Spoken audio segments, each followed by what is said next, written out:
Hey, it's Clay, and this will be a video chart on ticker symbol MCRB. We will take a look at the 30-minute time frame.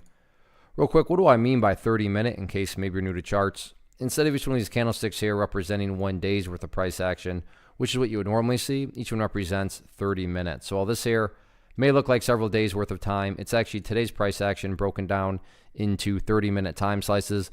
I like to do this time frame that does a good job of telling the quote-unquote story of the price, and then makes mapping out levels of support and resistance a bit easier to see. I don't mean to state the obvious, but I will anyways. Pretty crazy price movement today, not only from obviously the price point of view, but you look down here at the volume and well above average volume on the day. So a lot of eyeballs on this one. So let's map out some areas of support, and then we can talk levels of resistance. So the first area of support is going to be right here at essentially where the bleeding stopped today on this pullback. And there are several occasions where the price tried to push down through 625, but to give credit where credit's due, like I said, about 5 different occasions the price tried to push through 625, but the price did hold very strong. So as of right now, that would be considered more so that near-term area of support.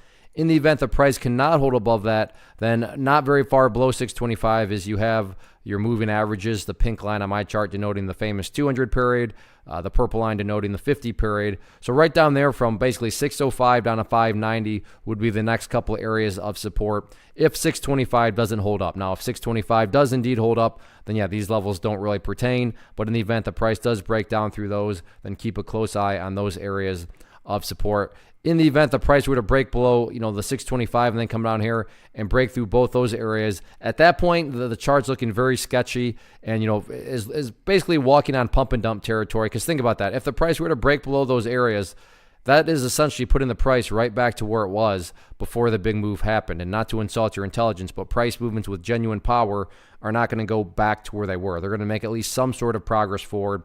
So that's where these areas of support kind of represent the quote-unquote progress, which is what you would want to see from an overall healthy chart. What about areas of resistance? In the very near term, seems as though there's a little miniature channel, and the top of the channel finally petered out right around 670. So 670 initial area of resistance. If the price can push up through there, the next key level after that right up around the $7 mark. So keep an eye on those couple areas. But in my opinion right now, top priority right now is not necessarily breaking levels of resistance. It's more so trying to stabilize out and not make sure the chart doesn't lose control. And again, quote unquote losing control would be breaking down below all those areas of support that I've talked about. But all in all, big movement today, a lot of volume. We'll see how this one continues to play out on the week.